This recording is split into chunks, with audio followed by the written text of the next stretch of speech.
يعني ايه؟ انا مش فاهم حاجه خالص. قالوا لنا خلاص هنتخرج وننسى القعدة في مدرج، بجد الناس دي بتهرج، ده مش معقول.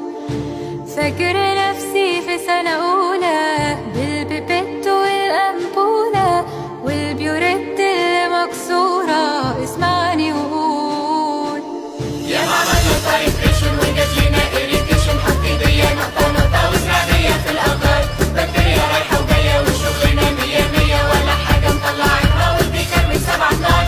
حلو الشغل في المعمل مش جايبين الكالكيليتر والإند بوينت راحت أصل نسيت الإنديكيتر، الستيبل كيرف مايل خفف يلا بأي سايل، شوف بقى واعمل عمايل واتصل قانون وطار. يا ما عملنا تايتريشن وجاب لنا إريتيشن، حط ايديا نقطة نقطة وزرعية في الأجار، بكتيريا رايحة وجاية وشغلنا مية مية ولا حاجة مطلعينها والبيكر من 7 نار. حلو الشغل في المعمل مش جايبين الكالكيليتر والاند بوينت راحت اصل نسيت الانديكيتر، الستيبل كيرف مايل خفف يلا باي سايل، شوف بقى واعمل عمايل واتصل قانون وطار.